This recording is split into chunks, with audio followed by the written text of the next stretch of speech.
Assalamualaikum warahmatullahi wabarakatuh. Nama saya Ahmad Zidane Firmansyah. Di sini saya akan mempresentasikan hasil tugas saya, yaitu konsep dan hak kewajiban manusia kalau nggak salah. Langsung kita presentasi. Di sini saya menamai filenya itu tugas materi.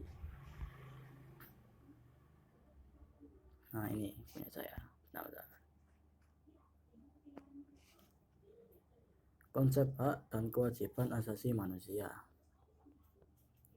Hak asasi manusia atau dalam kurung HAM merupakan hak dasar yang dimiliki manusia dari Tuhan Yang Maha Esa sejak berada dalam kandungan dan setelah lahir ke dunia, yang berlaku secara universal dan diakui oleh semua orang. Terdapat beragam hak asasi yang bisa diraih selama hidupnya. Di antaranya seperti hak untuk berbicara, berpendapat dalam kurung, hak untuk hidup damai, hak untuk mendapat pelayanan, dan hak diperlakukan sama dengan manusia lainnya.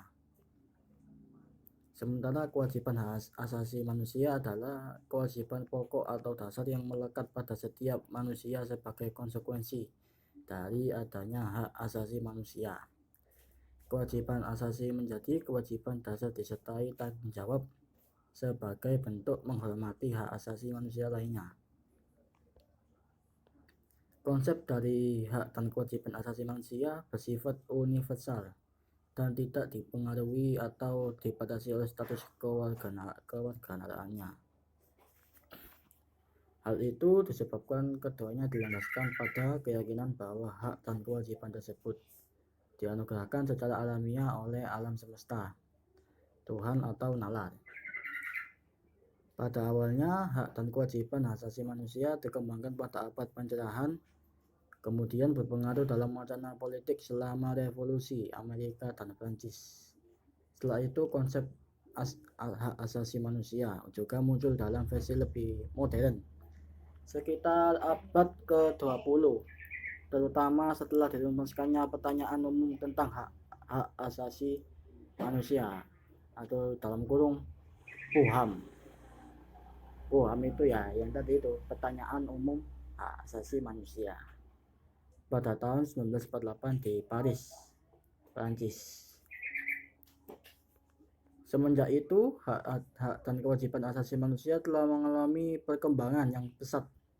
Keduanya bahkan menjadi semacam kode etik yang mampu diterima dan ditegakkan secara global dan internasional. Hak dan kewajiban asasi manusia juga diyakini sebagai perwakilan kaum-kaum yang tertindas. Dengan melihat konsep hak dan kewajiban asasi manusia, kaum yang tertindas bisa memiliki hidup yang lebih aman dan adil bersama manusia lainnya. Secara hukum internasional, hak dan kewajiban asasi manusia ternyata dapat dibatasi atau dikurangi dengan syarat tertentu. Pembatasan biasanya harus ditentukan oleh hukum yang berlaku, memiliki tujuan yang sah, dan diperlukan untuk kepentingan masyarakat. Hak asasi manusia atau disebut HAM dalam kurung adalah hak pokok yang dimiliki manusia sejak manusia itu dilahirkan. Ya seperti yang tadi ya, saya ini menambahkan sedikit, yaitu dalam Undang-Undang Nomor 39 Tahun 1999. Hak asasi manusia merupakan hak dasar yang secara kodrat melekat pada diri manusia, bersifat universal dan langgeng. Hak asasi manusia adalah hak asasi yang sudah ada sejak lahir. Berikut ini adalah sifat-sifat atau ciri hak asasi ini. Hakiki artinya hak yang dimiliki oleh semua orang yang sejak mereka dilahirkan. Universal, hal ini berarti hak asasi manusia berlaku untuk semua orang tanpa memandang status sosial, agama, suku, ras, dan juga perbedaan lainnya. Jadi harus dihormati. Permanen atau tidak dapat dicabut, artinya hak asasi manusia tidak dapat dihilangkan atau diserahkan kepada orang lain. Tidak dapat dibagi, artinya semua orang berhak mendapatkan semua hak yang sudah diatur dan ditetapkan. Konsep kewajiban hak asasi manusia. Kewajiban adalah segala sesuatu yang harus dilakukan atau dikerjakan dengan penuh tanggung jawab. Jadi, kewajiban asasi manusia dapat kita artikan sebagai kewajiban dasar setiap manusia. Dalam konteks HAM, hak dan kewajiban asasi manusia merupakan dua hal yang saling berkaitan satu sama lain, yang memiliki hubungan sebab akibat. Seseorang bisa mendapatkan haknya ketika mereka melaksanakan kewajibannya terlebih dahulu. Dengan kata lain, hak dan kewajiban asasi manusia merupakan bentuk pembatasan atas HAM. Hal ini juga diatur dalam Undang-Undang Republik Indonesia Nomor 39 Tahun 1999 Pasal 1 Ayat 2. Kewajiban asasi manusia adalah seperangkat kewajiban yang apabila tidak dilaksanakan, tidak memungkinkan pelaksana dan tegaknya hak asasi manusia.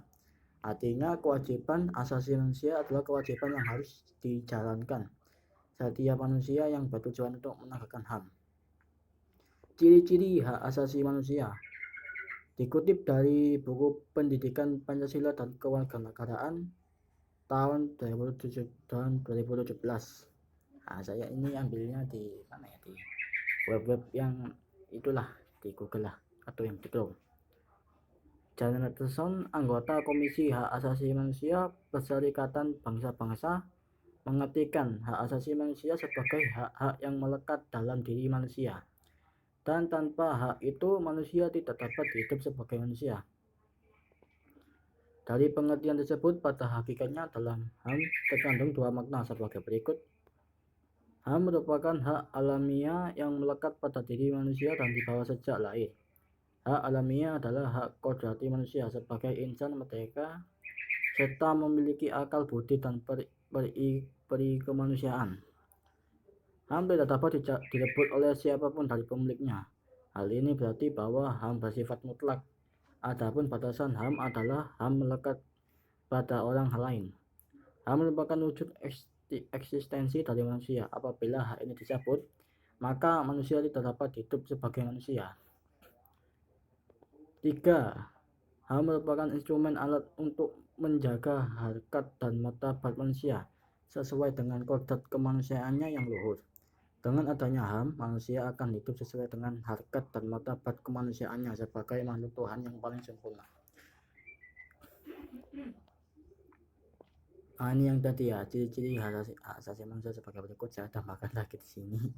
Ya, kalau begitu saya bacakan sekali lagi saja ya. 1.